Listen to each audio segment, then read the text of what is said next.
Viral video ঘিরে এই মুহূর্তে শোরগোল রাজ্য রাজনীতিতে। ভাইরাল ভিডিও উপস্থিত রয়েছে শাসক দলের বিধায়ক ও পঞ্চায়েত সমিতির কর্তা ব্যক্তিরা এবং তাদের মধ্যে টাকা ভাগাভাগি চলছে। আর সেই ভিডিওই এখন প্রকাশ্যে, আর ভিডিও প্রকাশ্যে আসার পরই কিন্তু তোলপাড় রাজ্য রাজনীতি। ভিডিওতে দেখা যাচ্ছে গলসি এক পঞ্চায়েত সমিতির সহসভাপতি অনুপ চ্যাটার্জি ব্যাগ থেকে টেবিলে নামিয়ে দিচ্ছেন থোকা থোকা টাকার বান্ডিল।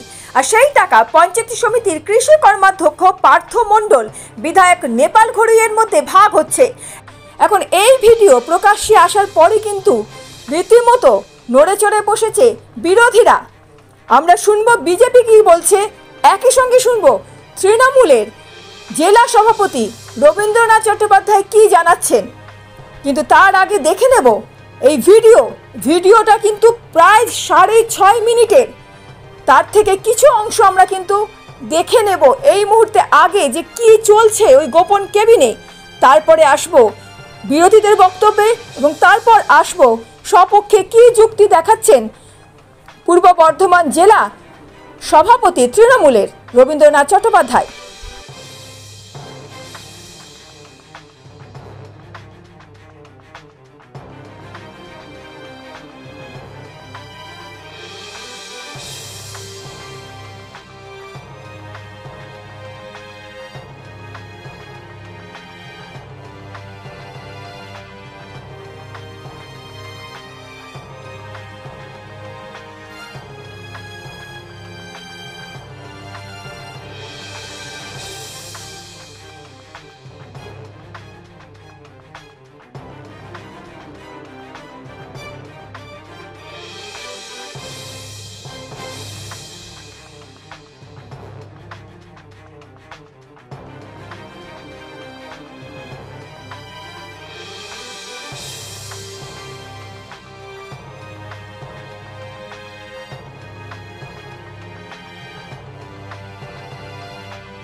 দেখুন, যে ছবি সোশ্যাল মিডিয়ায় আজকে ভাইরাল হয়েছে বা যেটা চলছে, এটা কোনো বিক্ষিপ্ত একটা ঘটনা যে গলসিতে ঘটে গেছে আর কোথাও ঘটছে না, এটা কিন্তু নয়।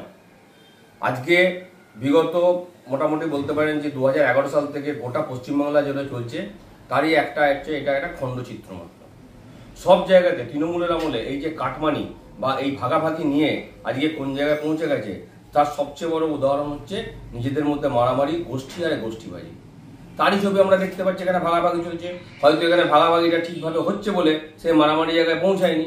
আর আমরা যদি দেখতাম এখানে ভাগাভাগি ঠিক নেই, তাহলে একটু পরে হচ্ছে তারপরে একটা ছবি পেতাম যে হচ্ছে এমএলএ সাহেবের সাথে অঞ্চল সভাপতির মারামারি হচ্ছে। তো ভাগাভাগি ঠিক হয়ে গেছে, সেই জন্য হচ্ছে মারামারি কোনো গল্প নেই, ভাগ বাটোটা করে সবাই নিজেদের মতো চলে যাচ্ছে। এই ছবি প্রকাশ পাচ্ছে, এটা সর্বত্র ঘটছে এবং এটাই আশা করছি সবাই বুঝেও গেছে, জনগণ বুঝে গেছে, বাংলার মানুষ বুঝে গেছে। বিরোধীরা এটা একটা চক্রান্ত করেছে, তার কারণ এইটা ঘটনাটা মনে হয় লোকসভা ইলেকশনের আগে। লোকসভা ইলেকশনে বুথে টাকা ভাগ করার জন্য, এবং এমন কিছু টাকাও ওখানে ছিল না, যে 2 লক্ষ টাকার মধ্যে ছিল, সেই টাকাটা বুথে পাঠাবার জন্য ভাগ করছিল। যাদের বুথ খরচার জন্য যে দিতে হয় সেই টাকাটা ভাগ করে দিচ্ছিল, 20-30 হাজার টাকা বুথ খরচা দিতে হয়, সেই টাকাটা কবে লোকসভা ইলেকশনের আগে ঘটনা, সেটা এখন দেখানো অর্থ একটা ষড়যন্ত্র, যাতে বিজয়কে হেয় করা যায় সেই চেষ্টা।